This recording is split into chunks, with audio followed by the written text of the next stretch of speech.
जुड़ गए। सुशील जी, सबसे पहले तो मैं आपको कॉन्ग्रेचुलेट करूंगा, आपकी क्रूड पे जो कॉल थी थोड़ा इसने सताया, थोड़ा आगे पीछे हुआ, लेकिन फाइनली धड़ाम से गिरा क्रूड। अभी आपने अपना प्रॉफिट टेकिंग शुरू किया है या नहीं, आप और नीचे गिरावट लगती है? देखिए, अभी बाजार जैसे हो रखे है ना, यहाँ पे कब खेलना और कब पेलना है, इसके अंदर में कई दिनों का फर्क नहीं है। 2-4 घंटे में सारा खेल होने लगता है। तो बहुत राउंड्स प्रॉफिट टेकिंग के और स्टॉप लॉसेस के होते हैं, बहुत ज्यादा वॉलेटाइल है बिल्कुल। क्रूड। और एक कॉल लग जाए तो ठीक है, वो तीर है, वरना सभी लोग उड़ता तीर हैं। तो बाजार है, अगली बॉल पे ध्यान देते हैं, पिछली बॉल पे लग गया, छक्का लग गया। तो अगली कॉल क्या ले रहे हैं आप, जिस तरह से बाजार पैन आउट हो रहा है? देखिए, इस वक्त बहुत बड़े कॉल लेने का समय नहीं है। हम्म। उसका कारण मैं आपको बताता हूँ। It's all about money Honey. तो पूरी दुनिया का मनी और हनी इस वक्त है डॉलर इंडेक्स। और डॉलर इंडेक्स ने कल जो एक छापम छाप मचाई, एक नए भाव में गया। तो 100 पॉइंट ऊपर के भाव से अगर S&P 500 गिर गया और करीब करीब 300 पॉइंट निफ्टी साफ हो गया था, तो S&P तो कल बंद होने के पहले पहले वापस करीब करीब सेम भाव पे आ गया। और आज निफ्टी और बैंक निफ्टी ने भी कल के हाइस के आसपास जाने का काम कर दिया। तो डॉलर इंडेक्स के कारण स्टॉक मार्केट वॉलेटाइल हुआ, यही सारांश है 2 दिन का। और डॉलर इंडेक्स के कारण ये कमोडिटीज बिल्कुल ढेर हो गए। अब डॉलर इंडेक्स के अंदर अगर आप देखोगे, जो दो छोटी वाली करेंसीज है, ऑस्ट्रेलियन डॉलर और कनेडियन डॉलर, काश मैं आपको इतने शॉर्ट फॉर्मेट के शो पे सारी चार्ट्स दिखा पाता, वो संभव नहीं है। वो मुझे लगता है कि डॉलर इंडेक्स पे से ऑस्ट्रेलियन डॉलर और कनेडियन डॉलर बहुत लॉन्ग टर्म बॉटम्स बना रहे हैं, और पावरफुल बॉटम्स बना रहे हैं, जहां से सब्सटैंशियल स्ट्रेंथनिंग इन दोनों करेंसीज की होगी। तो usually commodities as an asset class में एक बड़ा ट्रेंड आने के पहले ऑस्ट्रेलियन डॉलर और कनेडियन डॉलर, जो कि कमोडिटी प्रधान इकोनॉमीज है, इनमें पहले वो ट्रेंड आ लेता है। तो अगले 5-7 दिन में अगर कमोडिटीज में एक बड़ा बॉटम बन जाए, जिसमें मुझे लगता है एल्यूमिनियम ऑलरेडी बॉटम बना चुका है, कॉपर अगले 1-2 दिन में बना सकता है, जिंक 2-4 दिन में बना सकता है। तो बेस मेटल्स में पहले जो बॉटम बन रहा है, तो उसके हिसाब से कुछ सेक्टर्स अब हमें आकर्षक लगने लग गए। स्टॉक चार्ट में भी नाल्को, हिंडाल्को, एनएमडीसी वगैरह में अब बाइंग के पैटर्न्स आने लगे। और ओवरऑल बाकी बाजार जो है, देखिए, हमारा काम है पैसा बनाना और शांति से पैसा बनाना। तो निफ्टी और बैंक निफ्टी पे ही कुश्ती लड़ते रहें जरूरी नहीं है। निफ्टी और बैंक निफ्टी भी जब स्पष्ट पैटर्न्स देंगे, स्पष्ट चाल देंगे, तो उनमें ताकत लगाई जाएगी। तो हमारा काम है ऐसे पैटर्न्स को ढूंढना जहां अपसाइड बहुत ज्यादा लगता है, डाउनसाइड कम लगता है। तो बेस मेटल्स में वो परिस्थिति बनने लग गई है। एनबीएफसीज में, ज्यादातर एनबीएफसीज में, इवन इफ ये बेयर मार्केट रैली ही बने, 30 से 40% तक का उछाल आ जाए, तो मैं 5% की लड़ाई सिर्फ निफ्टी पे ही क्यों करूं?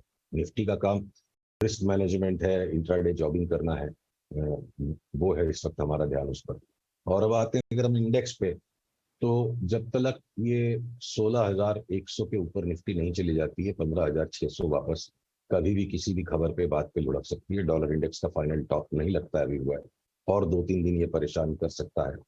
और उसके बाद जो घूमेगा बुरी तरह से, जैसे क्रूड गया 100 के नीचे 99 तक, तो ये डॉलर इंडेक्स भी मेरे को लगता है कि 106 वाला 107 हो जाए, 7.5 हो जाए, पर इसे अब बहुत जोर से नीचे गिरना है। तो 2-1 दिन अपनी ताकत को संभाला जाए, खर्च नहीं होते हैं निफ्टी बैंक निफ्टी में। और अगर ऐसा कोई बड़ा रिवर्सल आता है, तो फिर 1,000-1,200 पॉइंट की निफ्टी की तेजी बन सकती है, वरना उसके पहले 400-500 पॉइंट का नीचे का झटका भी खाना पड़ सकता है। राइट। तो यानी यहाँ कोई रेंज आइडेंटिफाई नहीं करनी चाहिए।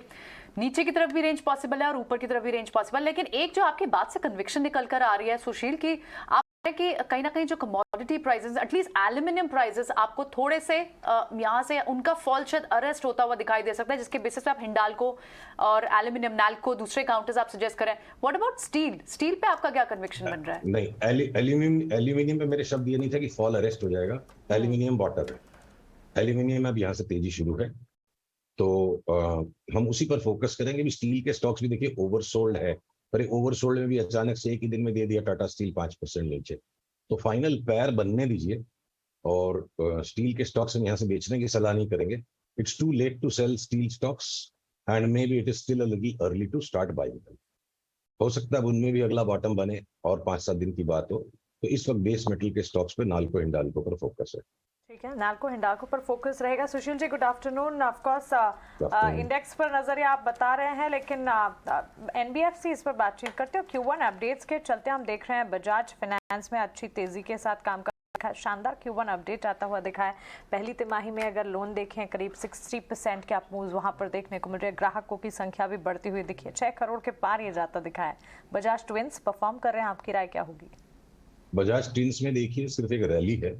मैं चार्ट की पोजीशन और ट्रेडिंग होराइजन पे बात करूं, ये फंडामेंटल्स तो क्या है ना, जब चाल आ जाएगी तो फंडामेंटल्स अच्छे लगने लगेंगे, और चाल नीचे के आ जाएगी तो फंडामेंटल्स की बात बंद हो जाएगी थोड़े दिनों के लिए। अगर हम शॉर्ट टर्म की बात कर रहे हैं, महीने 2 महीने की, महीने 20 दिन की, तो बजाज फाइनेंस, बजाज फिनसर्व दोनों ही इंडेक्स हेवीवेट भी है, और इनका डेल्टा जो है 100 रुपीज मूव ऑन और 1% move on Bajaj finance, Bajaj Finserv, how much they will move Nifty, they move Nifty quite a lot. तो मुझे लगता है दोनों में 10-12% की मैं रैली पकड़ूंगा, पर जो छोटे वाले उससे एनबीएफसी है, एलटी एफ&एच, या आप एल&टी के अलावा एलआईसी हाउसिंग फाइनेंस, तो इनमें इनमें मुझे 20 से 25% तक की उछाल दिखती है। और आप एकदम ही जो वाइल्ड मूव्स करने वाले एनबीएफसी है, मुथुट मन्नापुरम, जिनको कूट कूट के आप कहाँ से कहाँ तक नीचे ले आए, पाताल नगरी में आ गए हैं, ये इनमें हो सकता है 30 से 40%, 45% की भी अपस्विंग मुझे मिल जाए। सुशील, टेक्नोलॉजी स्टॉक्स के नंबर्स शुरू हो जाएंगे कुछ दिनों में। इनकी भी ऊपर से अच्छी खासी पिटाई हो गई है। टेक्नोलॉजी स्टॉक्स में आपको एक कॉन्ट्रा बेट समझ में आता है, या आप इग्नोर उसको नहीं देखेंगे अभी? बेट बना हुआ है, इतनी उछल कूद और ऐसी अनिश्चितता के बीच में भी निफ्टी में शनह आईटी स्टॉक्स अब क्रॉलिंग अपवर्ड्स, ये क्रॉल है, वो क्रॉल हो सकता है एस्केलेट हो जाए किसी अपवर्ड जंप में, किसी के नंबर्स अच्छे आ जाएंगे तो।